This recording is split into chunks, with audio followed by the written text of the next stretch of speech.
ಸುವರ್ಣಯುಗ ಮತ್ತು ಧ್ಯಾನ. ಸುವರ್ಣ ಯುಗಕ್ಕೆ ಹೋಗೋದಕ್ಕೆ ಧ್ಯಾನ ಎಷ್ಟು ಇಂಪಾರ್ಟೆಂಟ್ ಇದೆ ಅಂತ ನಾವು ಈ ಸೆಷನ್ ನಲ್ಲಿ ತಿಳ್ಕೊಳ್ಳೋಣ. ಸುವರ್ಣ ಯುಗಕ್ಕೆ ಮತ್ತೊಂದು ಹೆಸರು ಅಂದ್ರೆ ಸತ್ಯಯುಗ ಅನ್ಬೋದು, ಪರಿವರ್ತನೆ ಸಮಯ, ಪ್ರಳಯ, ಈ ರೀತಿ ತುಂಬಾ ಬೇರೆ ಬೇರೆ ಹೆಸರುಗಳಿವೆ, ಹೊಸ ಭೂಮಿ, ಈ ರೀತಿ.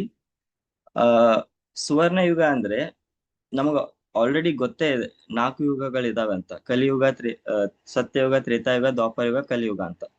ಈಗ ನಾವು ಸಂಧಿ ಸಮಯದಲ್ಲಿದ್ದೇವೆ, ಅಂದ್ರೆ ಟ್ರಾನ್ಸಿಷನಲ್ ಪೀರಿಯಡ್ ನಲ್ಲಿ ಇದ್ದೇವೆ.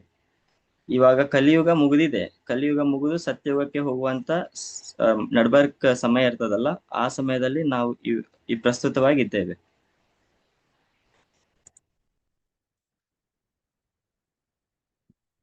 ಈ ಆ ಆ, ಈ ಸತ್ಯಯುಗ ಯಾವ ರೀತಿ ಇರ್ತದೆ ಅಂತ ಕೆಲವೊಂದಿಷ್ಟು ನ್ಯೂ ಏಜ್ ಸ್ಪಿರಿಚುವಲ್ ಸೈಂಟಿಸ್ಟ್ ಇರ್ತಾರಲ್ಲ, ಅಂದ್ರೆ ಹೊಸ ಯುಗದ ಆಧ್ಯಾತ್ಮಿಕ ವಿಜ್ಞಾನಿಗಳು, ಅವರು ಇದ್ರ ಬಗ್ಗೆ ತಿಳಿಸ್ಕೊಟ್ಟಿದ್ದಾರೆ. ಅವರು ಧ್ಯಾನ ಮಾಡಿ ಅಥವಾ ಪಾಸ್ಟ್ ಲೈಫ್ ರಿಗ್ರೆಷನ್ ಅಂತ ತಗೊಂಡಿರೋಂಥ ನಾಲೆಜ್ ಅನ್ನ ಬುಕ್ಸ್ ಮೂಲಕ ಅವರು ನಮ್ ಜೊತೆ ಹಂಚ್ಕೊಂಡಿದ್ದಾರೆ. ಈ ಸತ್ಯಯುಗ ಯಾವ ರೀತಿ ಇರ್ತದಂದ್ರೆ, ನಾವು ಈಗ ನಮ್ಮ ಭೂಮಿ ಥರ್ಡ್ ಡೈಮೆನ್ಷನಲ್ ಇದೆ, ಅಂದ್ರೆ ಮೂರನೇ ಆಯಾಮದಲ್ಲಿ ಇದೆ. 3ನೇ ಆಯಾಮದಿಂದ 5ನೇ ಆಯಾಮಕ್ಕೆ ಹೋಗುವುದೇ ಟ್ರಾನ್ಸಿಷನಲ್ ಏಜ್, ಅಂದ್ರೆ ಸತ್ಯಯುಗ 5ನೇ ಆಯಾಮದಲ್ಲಿ ಇರುತ್ತೆ. ಅಂದ್ರೆ ನಾವು 5ನೇ ಆಯಾಮಕ್ಕೆ ನಮ್ದು ಕಾನ್ಸಿಯಸ್ನೆಸ್, ನಮ್ಮ ಆತ್ಮ ಶಿಫ್ಟ್ ಆಯ್ತಂದ್ರೆ ನಾವು ಸತ್ಯಯುಗದಲ್ಲಿ ಇರ್ತೀವಿ. ಈಗ 3ನೇ ಆಯಾಮ ಅಂದ್ರೆ 3 ಸ್ಪೇಸ್ ತರ, 3 ಜಾಗ. ಅಂದ್ರೆ ನಾವು ಈಗ ಮುಂದೆ ಹೋಗ್ಬೋದು, ಹಿಂದೆ ಹೋಗ್ಬೋದು, ಲೆಫ್ಟ್ ಹೋಗ್ಬೋದು, ರೈಟ್ ಹೋಗ್ಬೋದು, ಮತ್ತೆ ಮೇಲೆ ಹೋಗ್ಬೋದು, ಕೆಳಗೆ ಹೋಗ್ಬೋದು. ಇದು 3ನೇ ಆಯಾಮ ಇರೋದು. ಇದನ್ನ ಬಿಟ್ಟು ನಾವು ಎಲ್ಲೂ ಮತ್ತೆ ಟ್ರಾವೆಲ್ ಮಾಡೋದಕ್ಕಾಗಲ್ಲ ಭೂಮಿ ಮೇಲೆ ಫಿಸಿಕಲ್ ಲೈಫ್ ನಲ್ಲಿ ಇದ್ದಾಗ. ಟೈಮ್ ಅನ್ನೋದು ಒಂದು ಡೈಮೆನ್ಷನಲ್, ಅಂದ್ರೆ ಒಂದು ಆಯಾಮ. ನಾವು ಪಾಸ್ಟ್ ಇಂತ್ರ ಪ್ರೆಸೆಂಟ್ ಇಂತ್ರ ಫ್ಯೂಚರ್ ಹೋಗ್ತಾ ಇದೆ, ಒಂದೇ ಲೈನ್ ಅಲ್ಲೇ ಹೋಗ್ತಾ ಇದೆ. ಇದು ಫೋರ್ತ್ ಡೈಮೆನ್ಷನ್ ನಾವು ಯಾವಾಗ ಎಂಟರ್ ಆಗ್ತೀವಿ, ನಮ್ದು ಕಾನ್ಸಿಯಸ್ನೆಸ್ ಯಾವಾಗ ಫೋರ್ತ್ ಡೈಮೆನ್ಷನ್ ಎಂಟರ್ ಆಗುತ್ತೆ, ಅವಾಗ ಟೈಮ್ ಅನ್ನೋದು ಎಕ್ಸಿಸ್ಟೆನ್ಸ್ ನಲ್ಲಿ ಇರೋದಿಲ್ಲ. ಅಂದ್ರೆ ಸಮಯ ಅನ್ನೋದು ಎಕ್ಸಿಸ್ಟೆನ್ಸ್ ನಲ್ಲಿ ಇರೋದಿಲ್ಲ. ನಾವು ಭೂತಕಾಲಕ್ಕೂ ಹೋಗ್ಬೋದು, ಭವಿಷ್ಯಕ್ಕೂ ಹೋಗ್ಬೋದು, ಪ್ರೆಸೆಂಟ್ ನಲ್ಲೂ ಇರ್ಬೋದು. ಅಂದ್ರೆ ನಾವು ಎಲ್ಲಾನು ಒಂದೇ ಸಮಯದಲ್ಲಿ ನೋಡ್ಬೋದು. ಯಾವಾಗ ಅಂದ್ರೆ ನಾವು ಫೋರ್ತ್ ಡೈಮೆನ್ಷನ್ ಗೆ ಎಂಟರ್ ಆದ್ಮೇಲೆ. ನಾವು ಫಿಫ್ತ್ ಡೈಮೆನ್ಷನ್ ಅಂದ್ರೆ ಸತ್ಯಯುಗ. ಫಿಫ್ತ್ ಡೈಮೆನ್ಷನ್ ಗೆ ಎಂಟರ್ ಆದಾಗ ಅಲ್ಲಿ ಸ್ಥಳ ಅನ್ನೋದು ಇರೋದಿಲ್ಲ, ಅಲ್ಲಿ ಸ್ಪೇಸ್ ಅನ್ನೋದೇ ಇರೋದಿಲ್ಲ. ನಾವು ಒಂದೇ ಸಮಯದಲ್ಲಿ ಎಲ್ಲಾ ಕಡೆ ಇರ್ತೀವಿ. ಇದು fifth dimensional, fourth dimension, third dimensional transition. ಈಗ ನಮ್ಮ ಭೂಮಿ ಥರ್ಡ್ ಡೈಮೆನ್ಷನಲ್ ನಲ್ಲಿದೆ, ನಾವು ಫಿಫ್ತ್ ಡೈಮೆನ್ಷನ್ ಗೆ ಟ್ರಾನ್ಸಿಷನ್ ಆಗ್ತಾ ಇದ್ದೇವೆ, ಪರಿವರ್ತನೆ ಆಗ್ತಾ ಇದೆ ನಮ್ಮ ಭೂಮಿ. ಈಗ ನಿಜವಾಗಿಯೂ ಧ್ಯಾನ ಅಂದ್ರೆ ಏನು ಅಂತ ತಿಳ್ಕೊಳ್ಳೋಣ. ನಾವು ನಮ್ಮ ಪತ್ರಿ ಸರು ಆನಾಪಾನಸತಿ ಧ್ಯಾನವನ್ನು ಕಲಿಸ್ಕೊಟ್ಟಿದ್ದಾರೆ. ಅಂದ್ರೆ ಉಸಿರಾಟವನ್ನ ಗಮನಿಸುವುದು. ಅವ್ರು ಹೇಳ್ತಾರೆ ಉಸಿರಾಟ ಗಮನಿಸಿ ಅಂತ ಹೇಳ್ತಾರೆ. ಈಗ ಧ್ಯಾನಕ್ಕೆ ಹಲವಾರು ಹೆಸರುಗಳಿವೆ. ವಿಟ್ನೆಸ್ಸಿಂಗ್ ಅಂತೂ ಕರೀತಾರೆ, ಸಾಕ್ಷಿ ಭಾವ ಅಂತ ಕರೀತಾರೆ, ಆಮೇಲೆ ಅರಿವು ಅಂತಾನೂ ಕರೀತಾರೆ, ಅರಿವಿನಿಂದ ಇರೋದು, ಆಮೇಲೆ ಗಮನಿಸುವುದು, ಈ ರೀತಿ ಸಾಕಷ್ಟು ಹೆಸರುಗಳಿವೆ. ನಾವು ಧ್ಯಾನದಲ್ಲಿ ನಾವು ಆನಾಪಾನಸತಿ ಧ್ಯಾನದಲ್ಲಿ ಉಸಿರಾಟವನ್ನು ಗಮನಿಸ್ತೀವಿ. ಇಲ್ಲಿ ಗಮನಿಸುವುದು ಒಂದು ಕಾನ್ಸ್ಟೆಂಟ್ ಆಗಿದೆ. ಓಶೋ ಅವ್ರದ್ದು ಒಂದು ಕೋಟ್ ನ ರೆಫರ್ ಮಾಡ್ತೇನೆ ನಾ ಇಲ್ಲಿ. ನಾವು ಏನನ್ನ ಗಮನಿಸ್ತೀವಿ ಅನ್ನೋದು ಅನ್ನೋದು ಇಂಪಾರ್ಟೆಂಟ್ ಇರೋದಿಲ್ಲ, ನಾವು ಗಮನಿಸ್ತಾ ಇದೀವ ಇಲ್ಲ ಅನ್ನೋದು ಇಂಪಾರ್ಟೆಂಟ್ ಇದೆ. ಈಗ ನಾವು ಧ್ಯಾನದಲ್ಲಿ ಕಣ್ಮುಚ್ಕೊಂತಾಗ ಉಸಿರಾಟವನ್ನ ಗಮನಿಸ್ತೀವಿ. ಈಗ ನಾವು ಒಂದ್ ವೇಳೆ ಈ ಹ್ಯಾಂಡ್ ಅನ್ನ ಈ ತರ ಹಿಂಗ್ ಮೂವ್ ಮಾಡುವಾಗ ನಾ ಇದನ್ನ ಗಮನಿಸಿದಂದ್ರೆ ಇದೇ ಮೆಡಿಟೇಷನ್ ಆಗುತ್ತೆ. ಓಶೋ ಅವ್ರು ಹೇಳ್ತಾರೆ 4 ಸ್ಟೆಪ್ಸ್ ಫಾರ್ ಎನ್ಲೈಟನ್ಮೆಂಟ್ ಅಂತ ಹೇಳ್ತಾರೆ. ಅದರಲ್ಲಿ ಏನಂದ್ರೆ, ನಾವು ಮೊದಲು ನಮ್ಮ ದೇಹವನ್ನ ಗಮನಿಸ್ಬೇಕು, ಎರಡನೇದಾಗಿ ನಮ್ಮ ಮನಸ್ಸಿನಲ್ಲಿ ನಡೆಯುವಂತ ವಿಚಾರಗಳನ್ನ ಗಮನಿಸ್ಬೇಕು, ಮೂರನೇದಾಗಿ ನಮ್ಮ ಭಾವನೆಗಳನ್ನ ಗಮನಿಸ್ಬೇಕು, ನಾಲ್ಕನೇ ಸ್ಟೆಪ್ಪೇ ಸಮಾಧಿ. ಅದನ್ನ ನೀವು ಏನು ಮಾಡ್ಬೇಕಾಗಿಲ್ಲ, ಅದು ಆಟೋಮೆಟಿಕ್ ಆಗುತ್ತೆ. ಇಲ್ಲಿ ಗಮನಿಸುವುದು ಒಂದು ಕಾನ್ಸ್ಟೆಂಟ್ ಇದೆ. ನೀವು ಏನನ್ನ ಗಮನಿಸ್ತೀರ ಇಂಪಾರ್ಟೆಂಟ್ ಅಲ್ಲ, ನೀವು ಗಮನಿಸ್ತಾ ಇದ್ದೀರಾ ಇಂಪಾರ್ಟೆಂಟ್. ನೀವು ಸುಮ್ಮನೆ ಏನೇ ಒಂದು ವರ್ಕ್ ಮಾಡುವಾಗ ಅದನ್ನ ನಿಮ್ಮನ್ನ ನೀವು ಗಮನಿಸಿ ವರ್ಕ್ ಆಟೋಮೆಟಿಕ್ಲಿ ಅದು ಮೆಡಿಟೇಷನ್ ಆಗಿ ಕನ್ವರ್ಟ್ ಆಗುತ್ತೆ ಅಂತ ಹೇಳ್ತಾರೆ. ಓಶೋ ಅವರು ಇನ್ನೊಂದು ಹೇಳಿದ್ದಾರೆ, ಗಮನಿಸುವುದು ಧ್ಯಾನೋದಯವನ್ನು ತಲುಪಲು ಅತ್ಯಂತ ಸಣ್ಣ ಮಾರ್ಗ ಅಂತೆ. ಗಮನಿಸುವ ಅನ್ನೋ ಒಂದು ಕ್ರಿಯೆ ಯಂತ್ರ ಧ್ಯಾನೋದಯವನ್ನು ತಲುಪೋದಕ್ಕೆ ಅತ್ಯಂತ ಸಣ್ಣ ಮಾರ್ಗ ಇದು. ಬಸವಣ್ಣ ಅವರು ಹೇಳಿದ್ದಾರೆ, ಅವ್ರದ್ದು ಒಂದೇ ಇದ್ರಲ್ಲಿನೇ ಲೈನ್ ನಲ್ಲೇ ಅವರು ಇಡೀ ಜೀವನದ ಸಾರಾಂಶ ಹೇಳಿದ್ದಾರೆ. ಕಾಯಕವೇ ಕೈಲಾಸ. ಅಂದ್ರೆ ನಾವು ಎಲ್ಲೋ ಓಡಿ ಹೋಗ್ಬೇಕಾಗಿಲ್ಲ, ನಮ್ ಕಾಯಕದಲ್ಲೇ ಕೈಲಾಸ ಕಾಣ್ಬೇಕು. ಮತ್ತೆ ಅರಿವೇ ಜೀವನ. ನಾವು ಜೀವನವನ್ನು ಅರಿವಿನಿಂದ ಸಾಗಿಸ್ಬೇಕು. ಇವು ಎರಡರಲ್ಲೇ ಇಡೀ ಜೀವನದ ಸಾರಾಂಶ ಇದೆ.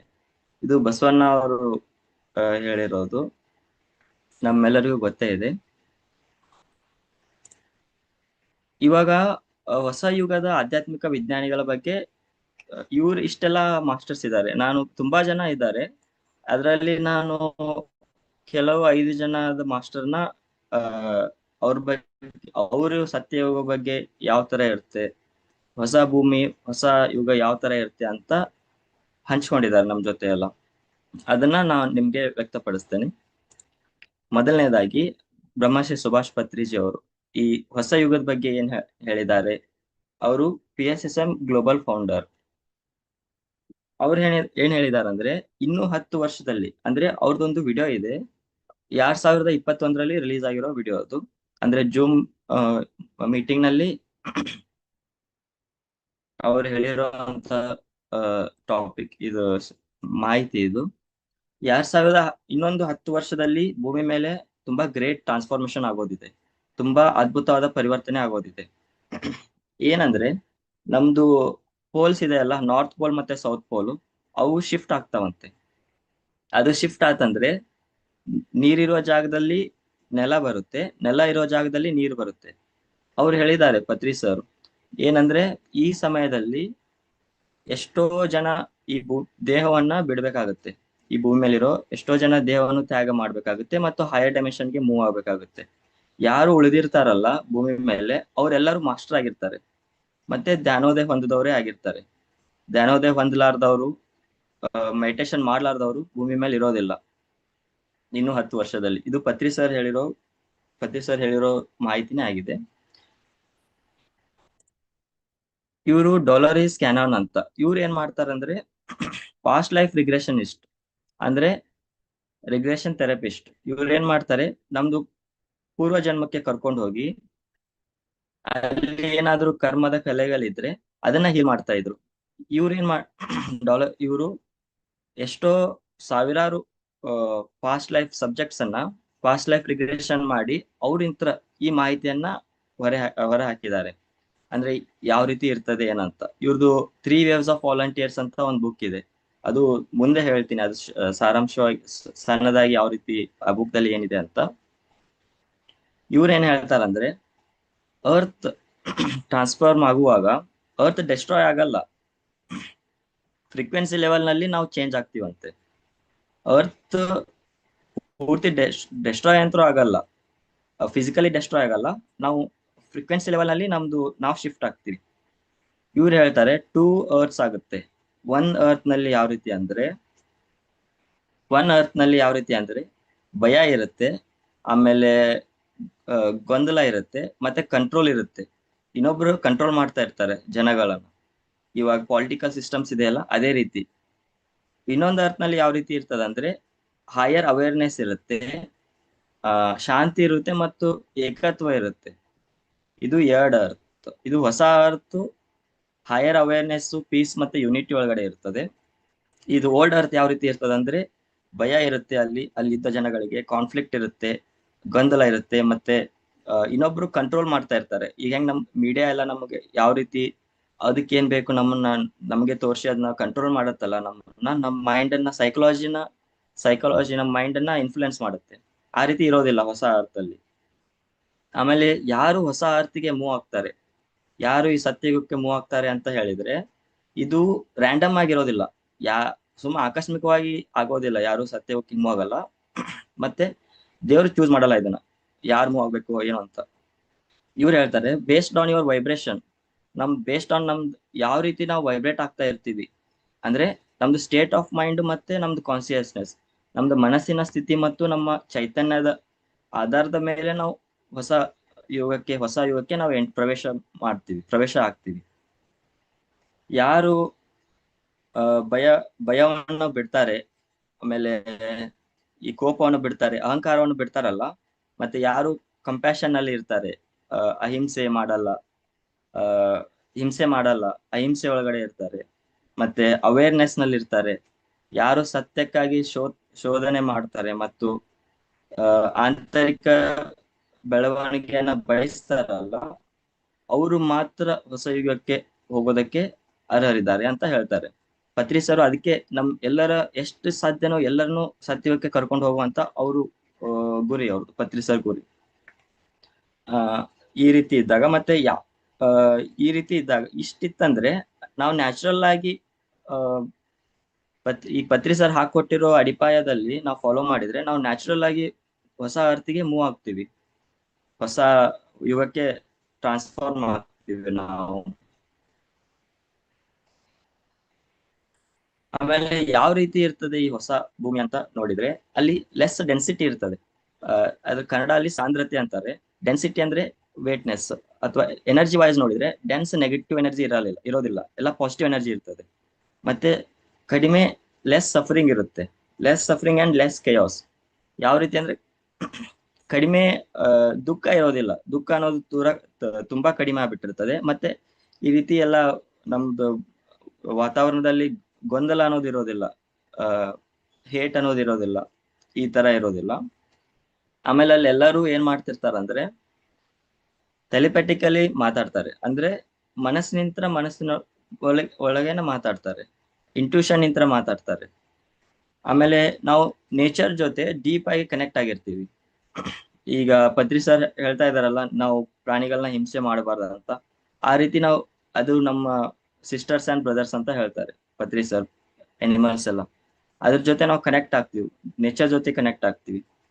ಮತ್ತೆ ಇಲ್ಲಿ ಯಾರು ಮ್ಯಾನಿಪುಲೇಷನ್ ಮಾಡೋದಿಲ್ಲ. ಈಗ ನಾ ಹೇಳಿದ್ನಲ್ಲ ಇಲ್ಲಿ ಕಂಟ್ರೋಲ್ ಮಾಡ್ತಾರೆ ಅಂತ, ಕಂಟ್ರೋಲ್ ರೀತಿ ಇರೋದಿಲ್ಲ ಏನು ಹೊಸ ಯುಗದಲ್ಲಿ, ಹೊಸ ಅರ್ತ್ ನಲ್ಲಿ. ಹಾಗೆಯೇ 3 ವೇವ್ಸ್ ಆಫ್ ವಾಲಂಟಿಯರ್ಸ್ ಬಗ್ಗೆ ಹೇಳಿದೆ ನಾನು.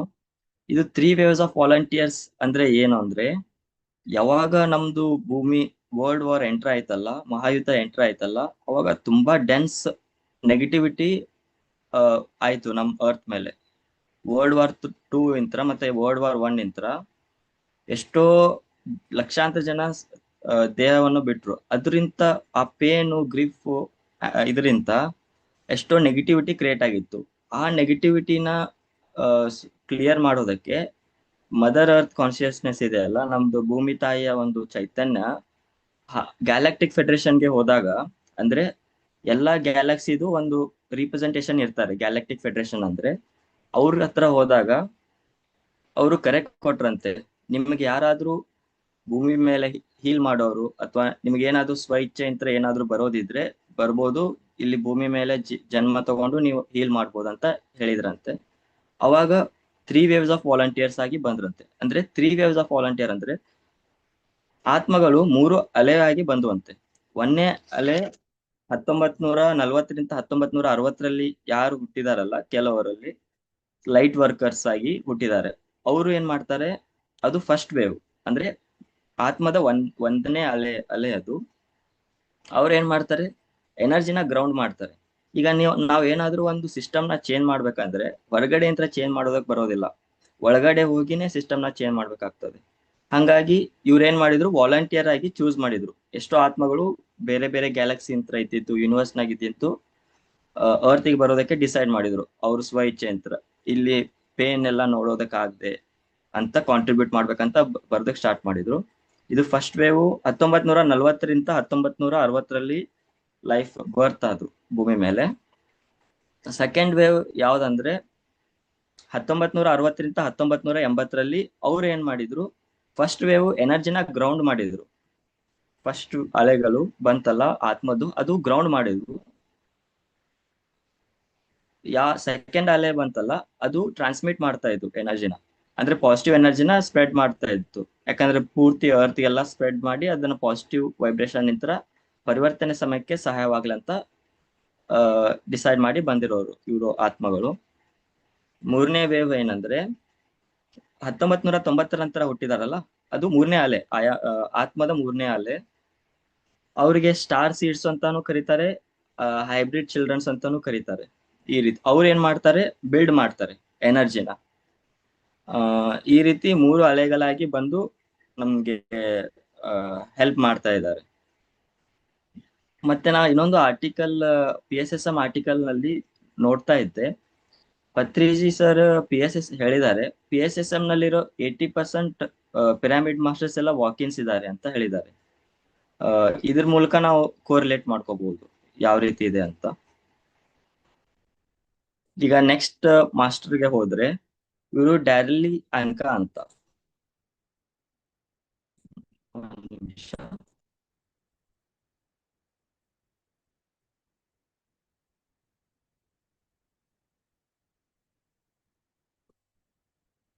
ಇವರು ಡ್ಯಾರಿಲ್ ಆಂಕಾ ಅಂತ. ಇವರು ಇವ್ರು ಏನ್ ಮಾಡ್ತಾರಂದ್ರೆ, ಈಗ ವೆಂಕಟೇಶ್ ಸರ್ ಗೊತ್ತಲ್ಲ ನಮ್ಗೆಲ್ಲರಿಗೂ. ವೆಂಕಟೇಶ್ ಸರ್ ಗೊತ್ತಾ ಇದ್ದಾರೆ, ಪಿರಾಮಿಡ್ ಮಾಸ್ಟರ್. ಅವ್ರು ಏನ್ ಮಾಡ್ತಾರೆ, ಸಿಸಾರೋ ಮಾಸ್ಟರ್ ನ ಹೇಗ್ ಚಾನಲ್ ಮಾಡ್ತಾರಲ್ಲ, ಇವರು ಬಶಾರ ಅಂತಂದು ಹೈಯರ್ ಡೈಮೆನ್ಷನಲ್ ಇರೋ ಒಂದು ವ್ಯಕ್ತಿ ಇದ್ದಾರೆ. ಅವರನ್ನ ಚಾನಲ್ ಮಾಡಿ ಅವ್ರ ಥ್ರೂ ಇವ್ರ ಥ್ರೂ ಹೈಯರ್ ಡೈಮೆನ್ಷನಲ್ ಬಶಾರ ಇದಾರಲ್ಲ, ಅವರು ನಾಲೆಜ್ ಅನ್ನ ಶೇರ್ ಮಾಡ್ತಾರೆ, ನಮ್ ಮಾನವರ ಜೊತೆ ಹಂಚ್ಕೊಳ್ತಾರೆ. ಇವರು ಏನ್ ಹಂಚ್ಕೊಂಡಿದ್ದಾರೆ ನ್ಯೂ ಅರ್ತ್ ಬಗ್ಗೆ ಅಂತ ತಿಳ್ಕೊಳ್ಳೋಣ. ಇವರು ಫಿಸಿಕಲ್ ಇರುವಂತ ಪರ್ಸನ್, ಇವರು ಡೈರ್ಲಿ ಅಂಕ ಅದಲ್ಲ, ಇವ್ರು ಫಿಸಿಕಲ್ ಆಗಿರುವಂತ ಪರ್ಸನ್. ಬಶಾರ್ ಅನ್ನೋರು ಹೈಯರ್ ಡೈಮೆನ್ಷನಲ್ ಪರ್ಸನ್. ಅವರು ಫಿಸಿಕಲಿ ಇಲ್ಲ, ಅವರು ಸೆಮಿ ಫಿಸಿಕಲ್ ಇದ್ದಾರೆ. ಅದು ಪೂರ್ತಿ ಫಿಸಿಕಲ್ ಬಾಡಿ ಇರೋದಿಲ್ಲ, ಫ್ಲೂಯಿಡ್ ನೇಚರ್ ನಲ್ಲಿ ಇರ್ತದೆ ಫಿಸಿಕಲ್ ಬಾಡಿ. ನಾವು 5th ಡೈಮೆನ್ಷನ್ ಟ್ರಾವೆಲ್ ಆದ್ವು ಅಂದ್ರೆ ಈ ಫಿಸಿಕಲ್ ಬಾಡಿ ಇಷ್ಟು ಡೆನ್ಸ್ ಇರೋದಿಲ್ಲ, ಲೈಟ್ ಇರ್ತದೆ, ಲೈಟ್ ವೇಟ್ ಆಗಿರ್ತದೆ, ಎನರ್ಜಿ ಬಾಡಿ ಅಂತ ಕರಿಬಹುದು ನಾವು. ಇವರು ಯಾವ ರೀತಿ ಸತ್ಯವ ನಮ್ದು ಪರಿವರ್ತನೆ ಇರ್ತದೆ ಅಂತ ಯಾವ ರೀತಿ ಹೇಳ್ತಾರಂದ್ರೆ, ಇವರು ಅದನ್ನೇ ಹೇಳ್ತಾರೆ, ಇದು ಫಿಸಿಕಲ್ ಟ್ರಾನ್ಸಿಷನ್ ಇರೋಕ್ಕಿಂತ ಜಾಸ್ತಿ ವೈಬ್ರೇಷನಲ್ ಟ್ರಾನ್ಸಿಷನ್ ಇರ್ತದೆ. ನಮ್ದು ಚೈತನ್ಯದಲ್ಲಿ, ನಮ್ದು ಕಾನ್ಸಿಯಸ್ ನಲ್ಲಿ ಒಂದು ಪರಿವರ್ತನೆ ಆಗುತ್ತೆ ಈ ಹೊಸ ಯುಗ ನಾವು ಎಂಟರ್ ಆದಾಗ. ಅದು ಯಾವ ರೀತಿ ಒಂದು ಸ್ಪ್ಲಿಟ್ಟಿಂಗ್ ಎಕ್ಸ್ಪೀರಿಯನ್ಸ್ ಇರ್ತದಂದ್ರೆ, ಅಂದ್ರೆ ಓಲ್ಡ್ ಅರ್ತ್ ಮತ್ತೆ ನ್ಯೂ ಅರ್ತ್ ಯಾವ ರೀತಿ ಸ್ಪ್ಲಿಟ್ ಆಗೋ ಒಂದು ಎಕ್ಸ್ಪೀರಿಯನ್ಸ್ ಇರ್ತದಂದ್ರೆ, ಈಗ ಅವ್ರು ಒಂದು ಎಕ್ಸಾಂಪಲ್ ಕೊಟ್ಟು ಹೇಳ್ತಾರೆ. ಈಗ ಇಬ್ರು ವ್ಯಕ್ತಿಗಳು ಒಂದೇ ಊರಲ್ಲಿ ಇರ್ತಾರೆ. ಒಬ್ಬನಿಗೆ ಭಯ ಇರ್ತದೆ, ಅವನು ಗದ್ದಲ ನೋಡ್ತಿರ್ತಾನೆ ಎಲ್ಲಾ ಕಡೆ. ಆಮೇಲೆ ಗೊಂದಲದಲ್ಲಿ ಇರ್ತಾನೆ. ಇನ್ನೊಬ್ಬ ವ್ಯಕ್ತಿ ಏನಂದ್ರೆ, ಅವನು ಅಪಾರ್ಚುನಿಟಿ ನೋಡ್ತಿರ್ತಾನೆ, ಅವಕಾಶಗಳು ನೋಡ್ತಿರ್ತಾನೆ, ಮತ್ತೆ ಸಿಂಕ್ರೋನೆಸಿಟಿ ಆಗ್ತಾ ಇರ್ತದೆ ಅವನ ಲೈಫ್ ನಲ್ಲಿ. ಇಬ್ರು ವ್ಯಕ್ತಿಗಳಿರೋದು ಒಂದೇ ಊರಲ್ಲಿ, ಆದ್ರೆ ಇಬ್ಬರದು ರಿಯಾಲಿಟಿ ಬೇರೆ ಬೇರೆ. ನಾವು ಪ್ರತಿಯೊಬ್ರು ಅವ್ರದೇ ಆದ ಒಂದು ರಿಯಾಲಿಟಿ ಒಳಗೆ ಇರ್ತೇವೆ. ಇವೊಂದು ನಾವು ನಮ್ ನಮ್ ರಿಯಾಲಿಟಿ ಒಳಗೆ ಇನ್ನೊಬ್ರು ಯಾರೋ ಇದಾರಂದ್ರು, ಅವರು ನಮ್ಮ ರಿಫ್ಲೆಕ್ಷನ್ ಆಗಿರ್ತಾರೆ. ಫಾರ್ ಎಕ್ಸಾಂಪಲ್, ಇದನ್ನ ನಾವು ಕನಸಿನ ಒಂದು ಅನಾಲಜಿ ಮೂಲಕ ತಿಳ್ಕೊಬೇಕಂದ್ರೆ ಯಾವ ರೀತಿ ಅಂದ್ರೆ, ನಾವೀಗ ರಾತ್ರಿ ಮಲಗಿರುವಾಗ ಕನಸನ್ನ ಯಾರು ಕಾಣ್ತಿರ್ತಾರೆ? ನಾವೇ ಕಾಣ್ತಿರ್ತೀವಲ್ವಾ. ಆಮೇಲೆ ಕನಸಿನ ಒಳಗಡೆ ಯಾರು ಇರ್ತಾರೆ? ನಾವೇ ಇರ್ತೀವಿ. ಇದು ಡ್ರೀಮ್ ಎನಾಲಜಿ ಮತ್ತೆ ನಮ್ದು ಯೂನಿವರ್ಸ್ ಎಕ್ಸಿಸ್ಟೆನ್ಸ್ ಎನಾಲಜಿ ಹೇಳ್ತಾ ಇದೆ ನಾನು. ಈಗ ನಾವು ರಾತ್ರಿ ಕನಸು ಕಾಣೋದು ನಾವೇ, ಆ ಕನಸಿನಲ್ಲಿ ಇರೋದು ನಾವೇ. ಅಲ್ಲಿ ಹೋಗುವಂತ ಪ್ಲೇಸಸ್, ಆಮೇಲೆ ಅಲ್ಲಿ ಬರುವಂತ ಪರ್ಸನ್ಸ್ ಅನ್ನ, ವ್ಯಕ್ತಿಗಳನ್ನ, ಸಿಚುವೇಶನ್ ಅನ್ನ ಸೃಷ್ಟಿ ಮಾಡೋದು ನಾವೇ. ಮತ್ತೆ ಆ ಕನಸು ಮುಗಿದ ಮೇಲೆ ನಮ್ಮಲ್ಲೇ ಆ ಕನಸು ಹೋಗ್ಬಿಡ್ತದೆ, ಅಂದ್ರೆ ನಥಿಂಗ್ನೆಸ್ ಆಗ್ಬಿಡ್ತದೆ. ಅದೇ ರೀತಿ ಇಡೀ ಯೂನಿವರ್ಸ್, ಇಡೀ ಎಕ್ಸಿಸ್ಟೆನ್ಸ್ ಕನಸು ಕಾಣ್ತಾ ಇರೋದು ಆ ಪರಮಾತ್ಮ ಒಬ್ಬನೇ. ಆ ಇಡೀ ಎಕ್ಸಿಸ್ಟೆನ್ಸ್ ನಲ್ಲಿ ಇರೋದು ಪರಮಾತ್ಮ ಒಬ್ಬನೇ. ಮತ್ತೆ ಈ ಕನಸು ಮುಗಿದು ಹೋದ್ಮೇಲೆ ಆ ಇಡೀ ಕನಸು ಮಾಯ ಆಗೋದು ಆ ಪರಮಾತ್ಮನಲ್ಲೇ. ಈ ರೀತಿ ಎಕ್ಸಿಸ್ಟೆನ್ಸು ಇದೆ. ಹಂಗಂದ್ಮೇಲೆ ಇವಾಗ ನಾವು ಪ್ರತಿಯೊಬ್ರು ಅವ್ರದೇ ಆದ ಒಂದು ಕನಸನ್ನೇ ಕಾಣ್ತಾ ಇರ್ತಾರೆ. ನಾವು ಈಗ ಫಿಸಿಕಲಿ ಅದೀವಿ ಅಂದ್ರೂ ಇದು ಡ್ರೀಮ್. ಇದು ನಾವು ಕನಸಿನಲ್ಲೇ ಇದ್ದೇವೆ ಇವಾಗ್ಲೂ, ನಾವು ಪೂರ್ತಿ ಎಚ್ಚೆತ್ಕೊಂಡಿಲ್ಲ. ಧ್ಯಾನದಿಂದ ಮಾತ್ರ ನಾವು ಪೂರ್ತಿಯಾಗಿ ಆ ಪರಮ ಸತ್ಯವನ್ನು ತಿಳ್ಕೊಳ್ಳೋಕಾಗೋದು. ಅವ್ರು ಇನ್ನೊಂದು ಹೇಳ್ತಾರೆ, ಈಗ ಯಾರು ಆ ಮನುಷ್ಯ ಆ ಕೆಯಾಸ್, ಗೊಂದಲ ಅನುಭವಿಸ್ತಾ ಇರ್ತಾನಲ್ಲ, ಮತ್ತೆ ಇನ್ನೊಬ್ಬ ವ್ಯಕ್ತಿ ಒಂದೇ ಊರಿನಲ್ಲಿ ಇರುವಂತ ಇನ್ನೊಬ್ಬ ವ್ಯಕ್ತಿ ಆ ಪೀಸ್, ಅಪಾರ್ಚುನಿಟಿ, ಸಿಂಕ್ರೋನಿಸಿ ಅನುಭವಿಸ್ತಾ ಇರ್ತಾನಲ್ಲ, ಎರಡೂ ಕೂಡ ಸತ್ಯನೇ.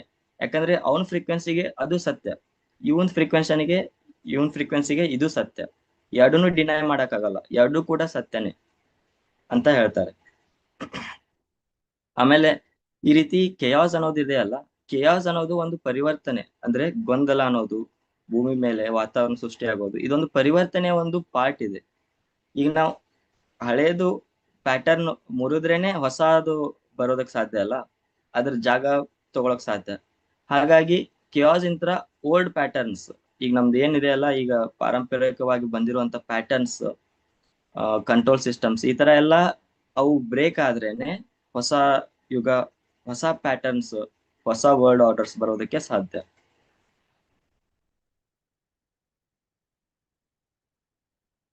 ಮತ್ತೆ ಇವ್ರು ಹೇಳ್ತಾರೆ, ಪತ್ರಿ ಸರ್ ಎಷ್ಟೋ ಸಲ ರೆಫರ್ ಮಾಡಿದ್ದಾರೆ, ಮತ್ತೆ ಇವರು ಹೇಳ್ತಾರೆ, ನಮ್ಮ ಅರ್ತಿಗೆ ನಮ್ದು ಸೋಲಾರ್ ಸಿಸ್ಟಮ್ ಇದೆ ಅಲ್ಲ, ನಮ್ದು ಸೋಲಾರ್ ಸಿಸ್ಟಮ್ ನಲ್ಲಿ ಹೇಗೆ ನಮಗೆ ಸನ್ ಇದೆ, ಅದೇ ರೀತಿ ನಮ್ಮ ಸೋಲಾರ್ ಸಿಸ್ಟಮ್ಗೆ ಒಂದು ಸನ್ ಇದೆ, ಅದ್ರ ಹೆಸರೇ ಅಲ್ಸಯಾನ್ ಅಂತ. ಈಗ ನಾವು ನಮ್ಮ ಗ್ರಹಗಳೆಲ್ಲ, ನಮ್ಮ ಭೂಮಿ ಮತ್ತೆ ಗ್ರಹಗಳೆಲ್ಲ ಹೇಗೆ ನಮ್ಮ ಸೂರ್ಯನ ಸುತ್ತಾಕ್ತಾರೆ, ಹಾಗೆ ನಮ್ಮ ಸೋಲಾರ್ ಸಿಸ್ಟಮ್, ನಮ್ದು ಸನ್ ಕೂಡ ಇನ್ನೊಂದು ಸನ್ ಅನ್ನ ಸುತ್ತಾಕ್ತಾರೆ. ಆ ಸುತ್ತಾಕೋ ಇದ್ರಲ್ಲಿ ಪಾತ್ ನಲ್ಲಿ ಒಂದು ಅಲ್ಸಯಾನ್ ಅನ್ನೋ ಒಂದು ಬೆಲ್ಟ್ ಬರುತ್ತೆ. ಅಂದ್ರೆ ಇದು ಎನರ್ಜಿ ಬೆಲ್ಟ್, ಇದು ಫೋಟಾನ್ ಅನ್ನೋ ಎನರ್ಜಿ ಬೆಲ್ಟ್, ಇದು ಅಲ್ಸಯಾನ್ ಅನ್ನೋ ಒಂದು ಸನ್, ಸೂರ್ಯ. ಇದು ಯಾವಾಗ ಈ ಫೋಟಾನ್ ಬೆಲ್ಟ್ ನ ಎಂಟರ್ ಆಗ್ತೀವಲ್ಲ, ಅವಾಗ ನಮ್ದು ಸಿಕ್ಕಾಪಟ್ಟೆ ಹೈಯೆಸ್ಟ್ ಎನರ್ಜಿ ಫ್ಲೋ ಆಗಕ್ ಸ್ಟಾರ್ಟ್ ಆಗುತ್ತೆ ನಮ್ ಅರ್ತ್ಗೆ. ಈ ಫೋಟಾನ್ ಬೆಲ್ಟ್ ಎನರ್ಜಿ ಪ್ರೊವೈಡರ್ ಇದು. ಇವರು 2012 ನಲ್ಲಿ ನಮ್ ಅರ್ತ್ ಕಂಪ್ಲೀಟ್ ಆಗಿ ಫೋಟಾನ್ ಬೆಲ್ಟ್ ನ ಎಂಟ್ರಿ ಆಗಿದೆ. ಅಂದ್ರೆ ನಮ್ ಸೋಲಾರ್ ಸಿಸ್ಟಮ್ ಫೋಟಾನ್ ಬೆಲ್ಟ್ ನ ಎಂಟ್ರಿ ಆಗಿದೆ 2012 ನಲ್ಲಿ. ಇವಾಗ ಅಲೈನ್ ಆಗ್ತಾ ಇದೆ ಕಂಪ್ಲೀಟ್ ಆಗಿ. ಅಲೈನ್ 2035-32 ನಲ್ಲಿ ಅಲೈನ್ ಆಗುತ್ತೆ ಅಂತ ಸೋರ್ಸಸ್ಗಳು ಹೇಳ್ತವೆ. ಮತ್ತೆ ನಾನು ಎಷ್ಟೋ ಬುಕ್ಸ್ ನ ರೆಫರ್ ಮಾಡಿದಾಗ, ಕ್ರಾಸ್ ಚೆಕ್ ಮಾಡಿದಾಗ 2032 ಮತ್ತೆ 35 ಇದು ಅಲ್ಟಿಮೇಟ್ ಅಲೈನ್ಮೆಂಟ್ ಅಂತ ಹೇಳ್ತಾರೆ. ಅಲೈನ್ಮೆಂಟ್ ಆಗುವಂತ, ಸತ್ಯಯುಗಕ್ಕೆ ಹೋಗುವಂತ ಒಂದು ಅಲ್ಟಿಮೇಟ್ ಇದು ಅಂತ ಸೋರ್ಸಸ್ಗಳು ತಿಳಿಸ್ತವೆ. ಆಮೇಲೆ ನೆಕ್ಸ್ಟ್ ಯಾವ ರೀತಿ, ಇನ್ನೊಂದು ಯಾರಂದ್ರೆ ಬರ್ಬರಾ ಮರ್ಸಿನ್ಯಾಕ್ ಅಂತ. ಇವರು ಚಾನಲಿಂಗ್ ಮಾಸ್ಟರ್. ಇವರು ಪ್ಲಿಯೇಡಿಯನ್ಸ್ ಅನ್ನೋ ಒಂದು ಹೈಯರ್ ಡೈಮೆನ್ಷನಲ್ ನಾಗರಿಕತೆ ಇರ್ತದಲ್ಲ, ಈಗ ಹೆಂಗ ನಮ್ದು ನಾಗರಿಕತೆ ಇದೆ, ಅದೇ ರೀತಿ ಒಂದು ಉನ್ನತ ಲೋಕದ ನಾಗರಿಕತೆ ಇದೆ. ಅದು ಪ್ಲಿಯೇಡಿಯನ್ಸ್ ಅಂತ ಕರೀತಾರೆ, ಪ್ಲಿಯೇಡೀಸ್ ಅಂತ ಕರೀತಾರೆ ಅವ್ರಿಗೆ. ಅವರನ್ನ ಚಾನಲ್ ಮಾಡಿ ಇವರು ಬುಕ್ಸ್ ಬರೆದಿದ್ದಾರೆ. ಬ್ರಿಂಗರ್ಸ್ ಆಫ್ ಡಾನ್ ಅಂತ ಒಂದು ಬುಕ್ ಇದೆ. ಅದು ಈ ಪ್ಲಿಯೇಡೀಸ್ ಬಗ್ಗೆನೇ ಇದೆ. ಮತ್ತೆ ಅರ್ತ್ ನ ಟ್ರಾನ್ಸ್ಫರ್ ಆಗೋ ಟೈಮ್ ನಲ್ಲಿ ಯಾವ ರೀತಿ ಹೆಲ್ಪ್ ಆಗುತ್ತೆ ಅದ್ರ ಬಗ್ಗೆನೇ ಬರ್ದಿದ್ದಾರೆ. ಮತ್ತೆ ಇದನ್ನ ಲಲಿತಾ ವಗ್ಗ ಮೇಡಮ್ ಅವರು ಕೂಡ ಇದನ್ನ ಟ್ರಾನ್ಸ್ಲೇಟ್ ಮಾಡಿ ನಕ್ಷತ್ರ ಮಿತ್ರರು ಅಂತಂದು ಈ ತರ ಕನ್ನಡದಲ್ಲಿ ಟ್ರಾನ್ಸ್ಲೇಟ್ ಮಾಡಿ ಬುದ್ಧ ಪೂರ್ಣಿಮಾದಾಗೆ ರಿಲೀಸ್ ಮಾಡ್ತಾರೆ. ಇದು ತುಂಬಾ ಅದ್ಭುತವಾದ ಬುಕ್. ಇದು ಎಲ್ಲರೂ ಓದ್ಲೇಬೇಕಾಗಿರುವಂತ ಬುಕ್ ಕೂಡ ಇದು. ಈ ಪ್ಲಿಯೇಡೀಸ್ ಅನ್ನೋದು ನಾವು ಟೆಲಿಸ್ಕೋಪ್ ಇಟ್ಟು ನೋಡಿದ್ರೆ, ಇದು ನಕ್ಷತ್ರ ವಾಸಿಗಳು ಇವರೆಲ್ಲ. ಅಂದ್ರೆ ಈ ನಕ್ಷತ್ರದಲ್ಲಿ ಇವ್ರು ಇರ್ತಾರೆ, ಪ್ಲಿಯೇಡೀಸ್ ಅಂತ. ನಾವು ಟೆಲಿಸ್ಕೋಪ್ ಇಟ್ಟು ನೋಡಿದ್ರೆ ಇದು ನಮ್ ಕಾಣುತ್ತೆ, ನಮ್ ಬರಿಗಣ್ಣಿಂತನ ಕಾಣುತ್ತೆ. ಟೆಲಿಸ್ಕೋಪ್ ಇತ್ತು ನೋಡಿದ್ರೆ ಇದಕ್ಕೆ M45 ಅಂತ ಕರೀತಾರೆ. ಇದು 444 ಲೈಟ್ ಇಯರ್ಸ್ ದೂರ ಇದೆ ನಮ್ ಭೂಮಿ ಹತ್ರ. ಅಂದ್ರೆ ಒಂದು ಲೈಟ್ ಇಯರ್ ಅಂದ್ರೆ ಆ ಒಂದು ನಾವು ಏನು ಬೆಳಕಿದೆ ಅಲ್ಲ, 1 ಸೆಕೆಂಡ್ಗೆ 3 ಲಕ್ಷ ಕಿಲೋಮೀಟರ್ಸ್ ದೂರ ಟ್ರಾವೆಲ್ ಮಾಡುತ್ತೆ. 1 ವರ್ಷಕ್ಕೆ ಎಷ್ಟು ಟ್ರಾವೆಲ್ ಮಾಡುತ್ತಲ್ಲ, ಅದಕ್ಕೆ 1 ಲೈಟ್ ಇಯರ್ಸ್ ಅಂತ ಕರೀತಾರೆ. ಆ ಲೈಟ್ 1 ಸೆಕೆಂಡ್ಗೆ 3 ಲಕ್ಷ ಟ್ರಾವೆಲ್ ಮಾಡುತ್ತೆ. ಇನ್ನು 1 ವರ್ಷಕ್ಕೆ ಎಷ್ಟು ಟ್ರಾವೆಲ್ ಮಾಡುತ್ತಲ್ಲ, ಅಷ್ಟು ಡಿಸ್ಟೆನ್ಸ್ ಅನ್ನ 1 ಲೈಟ್ ಇಯರ್ ಅಂತ ಕರೀತಾರೆ. ಇಲ್ಲಿ 444 ಲೈಟ್ ಇಯರ್ಸ್ ಟ್ರಾವೆಲ್ ಮಾಡಿದ್ರೆ ಈ ಪ್ಲಿಯೇಡೀಸ್ ಅನ್ನೋ ಒಂದು ಕಾನ್ಸ್ಟಲೇಷನ್, ಇವ್ರು ಪ್ಲಿಯೇಡಿಯನ್ಸ್ ಇದಾರಲ್ಲ, ಅವ್ರು ಇರುವಂತ ಪ್ಲೇಸ್ ನಮಗೆ ಸಿಗುತ್ತೆ ಫಿಸಿಕಲಿ. ನಾವು ಒಂದಳೆ ಅಷ್ಟಲ್ಲಿ ಬೇಕಂದ್ರೆ ಒಂದ್ ಕ್ಷಣದಲ್ಲಿ ನಾವು ಅಲ್ಲಿ ಹೋಗ್ಬೋದು. ಆ ವೈಬ್ರೇಷನ್ ಗೆ ನಾವು ಟ್ಯೂನ್ ಇನ್ ಆಗ್ಬೇಕು. ಪ್ಲಿಯೇಡೀಸ್ ವೈಬ್ರೇಷನ್ ಗೆ ನಾವು ಟ್ಯೂನ್ ಆದ್ವು ಅಂದ್ರೆ ಆಟೋಮೆಟಿಕ್ಲಿ ನಾವು ಪ್ಲಿಯೇಡೀಸ್ ಗೆ ಅದ್ರ ಜೊತೆ ಕನೆಕ್ಟ್ ಆಗ್ತೀವಿ. ಇದರಲ್ಲಿ ಸ್ಟಾರ್ ಸೀಡ್ಸ್ ಅಂತ ಹೇಳಿದ್ನಲ್ಲ ನಾನು, ಎಷ್ಟೋ 1990 ನಂತರ ಎಷ್ಟೋ ಸ್ಟಾರ್ ಸೀಡ್ಸ್ ಭೂಮಿ ಮೇಲೆ ಜನ್ಮ ತಗೊಂಡ್ರು ಅಂತ ಹೇಳಿದೆ. ಅದರಲ್ಲಿ ಪ್ಲಿಯೇಡೀಸ್ ಸಿವಿಲೈಸೇಷನ್ ನಲ್ಲಿ, ಅಲ್ಲಿ ಕಲ್ಚರ್ ನಲ್ಲಿ ಇದ್ದವರು, ಅಲ್ಲಿ ಎವಾಲ್ವ್ ಆದ ಸೋಲ್ಸ್ ಗಳಿರ್ತಾವಲ್ಲ, ಅವು ಈ ಟೈಮ್ ನಲ್ಲಿ ಭೂಮಿ ಮೇಲೆ ಬಂದಿದ್ದಾವೆ. ಪ್ಲಿಯೇಡೀಸ್ ಅಷ್ಟೇ ಅಲ್ಲ, ಓರಿಯನ್ ಅಂತಿದೆ, ಅಕ್ಟೂರಿಯನ್ ಅಂತಿದೆ, ಆಮೇಲೆ ಆಂಡ್ರೋಮೇಡಿಯನ್ ಅಂತಿದೆ, ಸೈರಿಯಸ್ ಅಂತಿದೆ. ಈ ರೀತಿ ಓರಿಯನ್ಸ್ ಈ ರೀತಿ ಬೇರೆ ಬೇರೆ ಸಿವಿಲೈಸೇಷನ್ ನಾಗರಿಕತೆ ಅಂದ್ರೆ ಉನ್ನತ ಲೋಕದ ನಾಗರಿಕತೆಯ ಆತ್ಮಗಳು ಈ ಭೂಮಿಗೆ ಬಂದು ಜನ್ಮ ತಗೊಂಡಿದ್ದಾವೆ, ಯಾಕಂದ್ರೆ ನಮಗೆ ಪರಿವರ್ತನೆ ಸಮಯದಲ್ಲಿ ಹೆಲ್ಪ್ ಆಗಲಿ ಅಂತ. ಇವ್ರು ಹೇಳ್ತಾರೆ ಪ್ಲಿಯೈಡೀಸ್ ನವರಿಗೆ ಮೇನ್ ಏನಂದ್ರೆ DNA ಆಕ್ಟಿವೇಶನ್ ಅಂತ ಹೇಳ್ತಾರೆ. ನಮ್ದು ಯಾವಾಗ ಆ ಪರಿವರ್ತನೆ ಸಮಯದಲ್ಲಿ ಹೆಚ್ಚು ಹೆಚ್ಚು ನಮಗೆ ಜ್ಞಾನ ಶಕ್ತಿ ಅಂತರ ಒಂದು ಲೈಟ್ ಎನರ್ಜಿ ನಮ್ಮ ಬಾಡಿ ಒಳಗೆ ಎಂಟರ್ ಆಗುತ್ತೆ, ಅವಾಗ ನಮ್ದು DNA ಈಗ ಸೈನ್ಸ್ ಪ್ರಕಾರ ನಮ್ದು DNA ಒಳಗೆ 98% ಜಂಕ್ DNA ಇದೆ ಅಂತ ಹೇಳ್ತಾರೆ. ಅಂದ್ರೆ ಜಂಕ್ ಅಂದ್ರೆ ಖಾಲಿ, ಏನು ಉಪಯೋಗ ಇಲ್ಲ ಅದು DNA. 98% ಜಂಕ್ DNA ಇದೆ, ಜಸ್ಟ್ 2% ಅಷ್ಟೇ ನಮ್ದು ವ್ಯಕ್ತಿತ್ವ ವಿಕಸನಕ್ಕೆ ಉಪಯೋಗ ಆಗುವಂತ ಒಂದು ಅಂಶಗಳು ಇವೆ ಅಂತ ಸೈನ್ಸ್ ಹೇಳುತ್ತೆ. ಇವ್ರು ಏನಂತಾರೆ, ಇದು ಮತ್ತೆ ಟೂ ಸ್ಟ್ರಾಂಡ್ DNA ಅಂತ ಇದೆ. ಈಗ ನಮ್ದು DNA ಇದೆ ಅಲ್ಲ, ಇಲ್ಲಿ ಟೂ ಸ್ಟ್ರಾಂಡ್ DNA ಇದೆ, ಅಂದ್ರೆ ಎರಡೇ ಈ ತರ ಸ್ಟ್ರಾಂಡ್ಸ್ ಇದೆ DNA ಅಲ್ಲಿ. ಯಾವಾಗ ನಮ್ದು ಮೆಡಿಟೇಷನ್ ಥ್ರೂ ನಾವು ಯಾವಾಗ ಎನರ್ಜಿನ ಇನ್ಕ್ರೀಸ್ ಮಾಡ್ತೀವಿ ಅಥವಾ ಲೈಟ್ ಎನರ್ಜಿನ ನಮ್ಮ ಬಾಡಿ ಒಳಗೆ ಟ್ರಾನ್ಸ್ಮಿಟ್ ಮಾಡ್ಕೊಳ್ತೀವಲ್ಲ, ಅವಾಗ 12 ಸ್ಟ್ರಾಂಡ್ DNA ಆಗುತ್ತಂತೆ. ನಮ್ದು DNA ಮ್ಯೂಟೇಟ್ ಆಗುತ್ತೆ. 12 ಸ್ಟ್ರಾಂಡ್ DNA ಆಯ್ತಂದ್ರೆ ಈಗ ಯಾವ್ದಿದು ಜಂಕ್ DNA ಅಂತ ಕರೀತಾರಲ್ಲ ಸೈಂಟಿಸ್ಟ್ಗಳು ಇವಾಗ, ಅದು ಆಕ್ಟಿವೇಟ್ ಆಗುತ್ತೆ. ಮುಂಚೆ ಇದು ಇತ್ತಂತೆ, ಮುಂಚೆ ನಾವು ಸತ್ಯಯುಗದಲ್ಲಿ ಅದೆಲ್ಲ ನೋಡಿದ್ರೆ ಹ್ಯೂಮನ್ಸ್ ಇದ್ರಲ್ಲ ಅವ್ರಿಗಿತ್ತು, ಯಾಕಂದ್ರೆ ಅವ್ರು ಧ್ಯಾನನೂ ಮಾಡ್ತಿದ್ರು, ಆಗಿಂದ ಎನ್ವೈರ್ಮೆಂಟು ಇದು ಇತ್ತು, ಹಂಗಾಗಿ ಅದು ಇತ್ತು. ಈಗ ಬರ್ತಾ ಬರ್ತಾ ಕಲಿಯುಗದಲ್ಲಿ ಅದು ಸಪ್ರೆಸ್ ಆಗ್ಬಿಟ್ಟಿದೆ, ಅದನ್ನ ಇದನ್ನ ಡಿಆಕ್ಟಿವೇಟ್ ಆಗ್ಬಿಟ್ಟಿದೆ. ಇದು ಆಕ್ಟಿವೇಟ್ ಆಯ್ತಂದ್ರೆ ಯಾವ ರೀತಿ ಏನಾಗುತ್ತೆ ಅಂದ್ರೆ ನಮ್ದು ಇಂಟೆಲಿಜೆನ್ಸ್ ಗ್ರೋತ್ ಆಗುತ್ತೆ, ನಮ್ದು ಇಂಟೆಲಿಜೆನ್ಸ್ ಅಪಾರವಾಗಿ ಗ್ರೋತ್ ಆಗುತ್ತೆ ಇದು 12 DNA ಆಯ್ತಂದ್ರೆ. ಆಮೇಲೆ ನಮ್ದು ಸ್ಪಿರಿಚುವಲ್ ಅವೇರ್ನೆಸ್ ಇನ್ಕ್ರೀಸ್ ಆಗುತ್ತೆ, ಮತ್ತು ನಮ್ದು ಪರ್ಸೆಪ್ಷನ್ ಇದೆ ಅಲ್ಲ, ನೋಡೋವಂತ ದೃಷ್ಟಿ, ಅದು ಮತ್ತೆ third I through activate open ಆಗುತ್ತೆ ಆಟೋಮೆಟಿಕ್ಲಿ. ಇದು ಮೆಡಿಟೇಷನ್ ಇಂದ ಮಾತ್ರ ಸಾಧ್ಯ.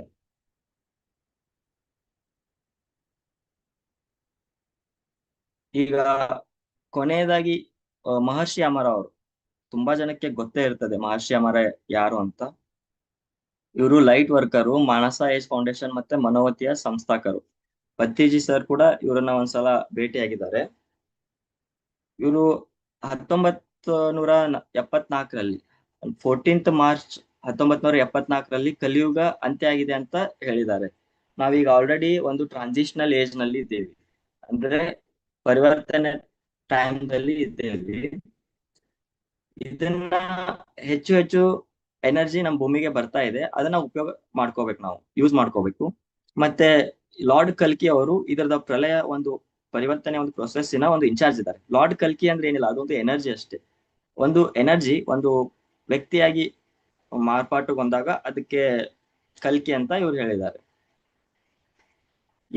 ಈ ಸಮಯದಲ್ಲಿ ಋಷಿ ಮತ್ತು ಸಿದ್ಧಾಸ್, ಯೋಗೀಸ್, ಲೈಟ್ ವರ್ಕರ್ಸ್ ಎಲ್ಲ ನಮ್ಮ ಪರಿವರ್ತನೆಗೆ ನಮ್ಗೆ ಸಹಕಾರ ಮಾಡ್ತಾ ಇದ್ದಾರೆ, ಅದನ್ನ ನಾವು ಉಪಯೋಗ ಪಡೆದುಕೊಳ್ಬೇಕು. ಆಮೇಲೆ ಇವ್ರು ಹೇಳ್ತಾರೆ, ಯಾರು ಈ ಇದು ನಮ್ಮ ಟ್ರಾನ್ಸಿಷನಲ್ ಏಜ್ ಅನ್ನ ಪಾಸ್ ಆಗಲ್ಲಲ್ವಾ, ಯಾರು ಈ ಸತ್ಯಯುಗಕ್ಕೆ ಹೋಗೋದಕ್ಕೆ ಆಗಲ್ಲಲ್ಲ, ಯಾಕಂದ್ರೆ ಎಷ್ಟೋ ಜನಗಳಿಗೆ ಹೆವಿ ಕರ್ಮಾಸ್ ಇದೆ, ಇವೊಂದು ಅವ್ರ ಅವೇಕನ್ ಆಗಕ್ಕೂ ಪ್ರಯತ್ನ ಪಡ್ತಾ ಇಲ್ಲ, ಅಂತ ವ್ಯಕ್ತಿಗಳಿಗೆ ಅವ್ರು ಏನಂತಾರೆ, ಮೊದ್ಲಿಂದು ಹೆಲ್ ಅಂಡ್ ಹೆವನ್ ಸಿಸ್ಟಮ್ ತೆಗೆದಿದ್ದಾರಂತೆ. ಇವ್ರು ಹೇಳಿರೋ ಒಂದು ಆರ್ಟಿಕಲ್ ಇದೆ, 7 Earth ಅಂತ ಒಂದು ಆರ್ಟಿಕಲ್ ಇದೆ ಇವ್ರದ್ದು ವೆಬ್ಸೈಟ್ ನಲ್ಲಿ, ವಿಶ್ವಾಮರ ಅಂತ, ಅದರಲ್ಲಿ ಮೆನ್ಷನ್ ಮಾಡಿದ್ದಾರೆ ಮಹರ್ಷಿ ಅಮರ ಅವರು. ಯಾರು ಇದು ಟ್ರಾನ್ಸಿಷನ್ ಏಜ್ ನೆಲ್ಲ ಪಾರ್ ಆಗಕ್ ಆಗೋದಿಲ್ಲ, ಯಾರು ದೇಹ ಬಿಡ್ಬೇಕಾಗುತ್ತೆ, ಅವರು 7 ಭೂಮಿಗಳಿದಾವಂತೆ. ಇವರು 7 ಭೂಮಿಗಳಿದಾವಂತೆ. ಆ 7 ಭೂಮಿಗಳನ್ನ 7 ಋಷಿಗಳು ಇದನ್ನ ಕ್ರಿಯೇಟ್ ಮಾಡಿದ್ದಾರೆ. ಅವ್ರವ್ರ ಕರ್ಮ ಅನುಸಾರ ಅವ್ರವ್ರನ್ನ ಆ ಭೂಮಿಗೆ ಅವರು ವರ್ಗಾವಣೆ ಮಾಡ್ತಾರಂತೆ ಆ ಆತ್ಮವನ್ನ. ಇಲ್ಲಿ ಫ್ರೀ ವಿಲ್ ಅನ್ನೋದು ಇರೋದಿಲ್ಲ. ಈಗ ಹೆಂಗೆ ನಮ್ ಭೂಮಿ ಮೇಲೆ ಫ್ರೀ ವಿಲ್ ಇದೆ ಅಲ್ಲ, ಸ್ವ ಇಚ್ಛೆ ಇದೆ, ಆದ್ರೆ ಇಲ್ಲಿ 7 ಭೂಮಿಗಳಿದೆ ಅಲ್ಲ, 7 ಭೂಮಿಗಳಲ್ಲಿ ಫ್ರೀ ವಿಲ್ ಅನ್ನೋದು ಇರೋದಿಲ್ಲ. ನಮ್ ಕರ್ಮದ ಅನುಸಾರ ನಾವು ಅದನ್ನ ಅನುಭವಿಸ್ಲೇಬೇಕು. ಇದು ಮಾನಸ ಫೌಂಡೇಶನ್ ತಪೋನಗರದಲ್ಲಿರುವಂತ ಪಿಕ್ಚರ್ಸ್ ಆಗಿದೆ. ಈ ಸಮಯದಲ್ಲಿ ಧ್ಯಾನ ಯಾಕೆ ಅನಿವಾರ್ಯ? ಕೊನೆಯದಾಗಿ, ಈ ಸಮಯದಲ್ಲಿ ಮೆಡಿಟೇಷನ್ ಯಾಕೆ ಇಂಪಾರ್ಟೆಂಟ್? ನಾವು ಸಿಂಪಲ್ ಆಗಿದೆ, ಸುವರ್ಣ ಯುಗಕ್ಕೆ ಹೋಗ್ಬೇಕು ಅಥವಾ ಗೋಲ್ಡನ್ ಏಜ್ಗೆ ಹೋಗ್ಬೇಕಂದ್ರೆ ನಮ್ಮ ವೈಬ್ರೇಷನ್ ಹೆಚ್ಚಾಗಿರ್ಬೇಕು. ನಮ್ಮ ವೈಬ್ರೇಷನ್ ಹೆಚ್ಚಾಗ್ಬೇಕಂದ್ರೆ ಧ್ಯಾನ ಮಾಡ್ಬೇಕು. ಸಿಂಪಲ್ ಆಗಿದೆ. ಯಾವಾಗ ನಾವು ಧ್ಯಾನ ಮಾಡ್ತೀವಿ, ನಮ್ಮ ಬಾಡಿ ಒಳಗೆ ಲೈಟ್ ಎಂಟರ್ ಆಗುತ್ತೆ, ಎನರ್ಜಿ ಎಂಟರ್ ಆಗುತ್ತೆ, ಅವಾಗ ನಮ್ದು ವೈಬ್ರೇಷನ್ ಇನ್ಕ್ರೀಸ್ ಆಗುತ್ತೆ. ನಾವು ನ್ಯಾಚುರಲ್ ಆಗಿ ಭೂಮಿ ಹೊಸ ಯುಗಕ್ಕೆ ಪ್ರವೇಶಿಸ್ತೀವಿ. ಇಲ್ಲಿ ಇದೆ ನೋಡಿ, ಇಲ್ಲಿ ನಿಮಗೆ ಚಾರ್ಟ್ ಕಾಣ್ತಾ ಇದ್ರೆ ಆ ನೋಡಿ, ಈ ರೀತಿ ವೈಬ್ರೇಷನಲ್ ಚಾರ್ಟ್, ಎನರ್ಜಿ ಚಾರ್ಟ್ ಇದು. ಇಲ್ಲಿ ಶೇಮ್, ಗಿಲ್ಟ್, ಈ ತರ ಗ್ರೀಫ್, ಫಿಯರ್ ಈ ತರ ಇದ್ರೆ ನಮ್ದು ವೈಬ್ರೇಷನ್ 20 ಹರ್ಟ್ಸ್ ಮತ್ತೆ ಕಡಿಮೆ ಲೆವೆಲ್ ನಲ್ಲಿ ವೈಬ್ರೇಟ್ ಆಗ್ತಾ ಇದೆ. ಯಾವಾಗ ನಾವು ಲವ್, ಜಾಯ್, ಪೀಸ್, ಎನ್ಲೈಟನ್ಮೆಂಟ್ ನಲ್ಲಿ ಇರ್ತೀವಿ, ಅವಾಗ ನಮ್ದು ವೈಬ್ರೇಷನ್ 700+ ಹರ್ಟ್ಸ್ ಒಳಗೆ ವೈಬ್ರೇಟ್ ಆಗ್ತಾ ಇರ್ತದೆ. ಅದಕ್ಕೆ ಆ, ಧ್ಯಾನದಿಂದ ಮಾತ್ರ ನಾವು ಆ, ನಮ್ಗೆ ನಮ್ಮ ಆತ್ಮದ ಎವಾಲ್ವ್ ಆಗೋಕ್ ಸಾಧ್ಯ ಅಂತ ಹೇಳ್ತಾ, ಇದೊಂದು ಅವಕಾಶ ಕೊಟ್ಟ ಅಖಂಡ ಕರ್ನಾಟಕ ಪಿರಮಿಡ್ ಧ್ಯಾನ ಟೀಮ್ ಅವ್ರಿಗೆ ಮತ್ತೆ ಮುತ್ತುರಾಜ್ ಸರ್ ಅವ್ರಿಗೆ ತುಂಬಾ ಧನ್ಯವಾದ ಹೇಳ್ತಾ ಇದ್ದೇನೆ. Thank you madam. Thank you sir. Thank you masters.